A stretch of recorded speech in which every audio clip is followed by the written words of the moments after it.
What's happening, everyone? My name is Alex and welcome back. In today's video we are checking out one of the latest e-bikes from DYU. The one that we have here today, it's called the T1.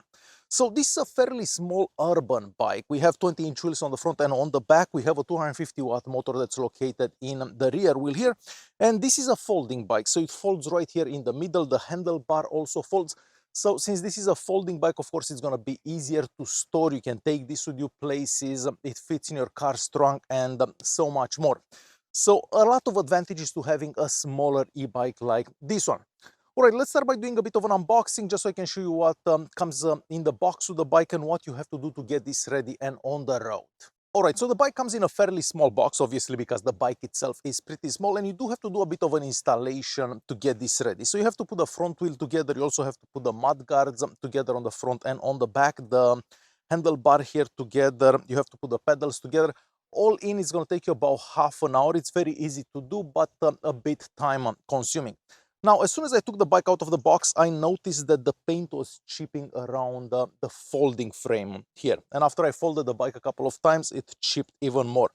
So I wasn't that happy to see that because, well, the bike doesn't look that great anymore. So I was hoping that this wouldn't happen on a brand new bike, but it is what it is. All right, so the bike itself weighs about 22 kilos, so not the heaviest bike out there, not the lightest bike out there. However, light enough that you can actually take this with you places, you can carry it up the stairs and so on. Looking at the wheels, we have 20-inch wheels, as I mentioned earlier. We have road tires on these wheels, no problems whatsoever with those tires. And we have mechanical disc brakes on the back and on the front. Now, because the top speed of this bike is about 25 kilometers an hour, these brakes do work really well for this bike. So no problems whatsoever with the braking power. The bike has a 7-gear Shimano shifter. This is an entry-level shifter. However, shifting up and down gears is done flawlessly without any issues, and I didn't have to do any adjustments out of the box. So I was happy about that. So if you don't want to use the electric part of the bike, you can just pedal like a regular bike. Now, in the box, you're also going to find this throttle here that you can install. And if you do install this, then the bike can be used just by accelerating with the throttle. Let me just power it on so I can show you how that works. So to power this one, you basically hold that power button, press for about 5 seconds or so. So if you don't want to pedal at all, you can just accelerate with the throttle. Now, the bike is also equipped with a torque sensor. So this is much better than a speed sensor. Basically, as you pedal, the harder you push on the pedal, the more power the bike will give you. So having a torque sensor definitely makes a difference for a bike like this. So I do prefer having a torque sensor over a speed sensor, and that one does work really well. So whenever you don't want to pedal, you just accelerate to the throttle here. But when you want to pedal, of course, the bike will assist you and will give you enough power for pretty much any situation. The battery pack is located at the back of the bike here. We have a couple of keys that come in the box. You can see the locking mechanism at the bottom there. So you can remove the battery pack and you can charge it somewhere else. Now, the manufacturer says that on one charge you can get up to 55 kilometers, but again, that really depends how you're riding, how heavy you are, how much you're pedaling, if you're using the throttle a lot, and so on. Since the top speed of the bike is 25 kilometers an hour, I did try to the throttle on flat roads, and you can reach that top speed easily, no problem. Going up hills is also pretty easy because I do have 7 gears, so you lower the gear and the bike will also help you to go up the hill. Of course, since this is a 250-watt motor, you will have to put a bit of effort into going up hills, but totally doable to go up hills with this bike. Now, one thing I've noticed regarding the battery is this. So whenever you're going over bumps, over uneven terrain, this will happen. This is a pretty easy fix. If you put some double-sided tape on this side of the battery, it's not going to make any noise. But I kind of wish it would have been done from the factory without making any noise. The mud guards on the front and of course on the back are made out of plastic. Now, it hasn't really rained here, so I never had the chance to actually try the bike in rain, but they do look like they would offer decent protection from splashing. On the front here we have a light. This is fairly bright. You can still see that during the day and of course bright enough at night. And on the back we have another light, but this light is not connected to the actual bike. So it has a battery inside. You can turn this on or off. So it would have been nice to see an integrated light on the back as well. The seat, of course, is adjustable in height, so you can make it as high or as low as you want. You also have a spring in the seat post, so this will add a bit of comfort when you're going over uneven terrain, because of course you don't have a front or rear suspension. The seat also has plenty of padding, so overall a pretty comfortable bike to ride. Moving on to the handlebar. Well, the handlebar is not that wide, but taking into consideration the size of the bike, I guess that's kind of normal, even though I wish the handlebar would have been slightly wider.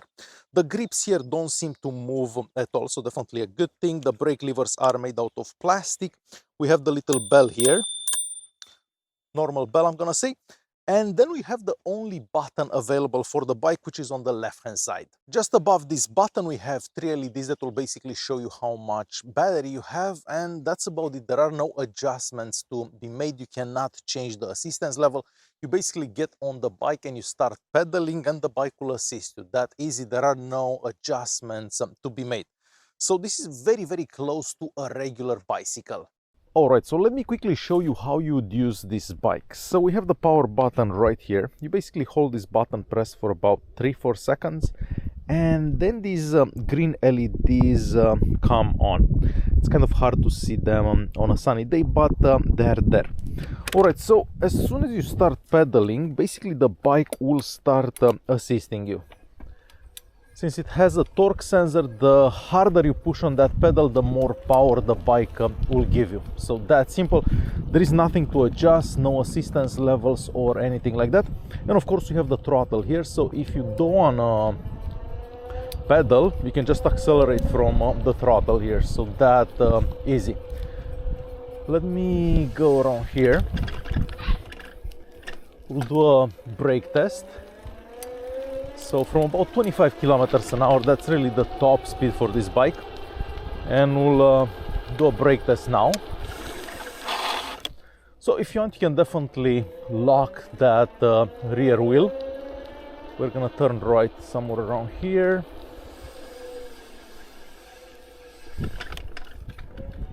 And when you go over bumps and stuff like that, you probably hear that noise as well. So that's actually coming from the battery pack. The battery pack doesn't sit totally flush back there, so that's the sound that you're hearing. Initially I thought it's the kickstand, but no, it's actually the battery pack. So that easy to ride this bike. So if you don't necessarily want to pedal, just accelerate from the throttle and you can go this way. But again, if you want to pedal and basically do a bit of an workout, you can also pedal and the bike will assist you. So to quickly conclude this video, if you're looking for a small in-town bike, this could be a good choice. I love the frame on this bike. It does look quite unusual compared to all the other e-bikes out there. And if you've probably noticed by now, there are no welding spots anywhere. So it does look very clean. The folding mechanism here does work really well. So the bike doesn't move in any way from that folding mechanism. The only downside is that on my bike here, the paint chipped away as soon as I folded and unfolded this. So hopefully that can be addressed. And if you do buy a bike like this, it's not gonna look like that. Other than that, it is a fairly comfortable bike for a small bike like this. So a good city e-bike that's more of a regular bike than an e-bike, I'm gonna say. But you do get all the benefits of an e-bike. Alright guys, hopefully you enjoyed this video. Thanks for watching and I'll see you in the next one.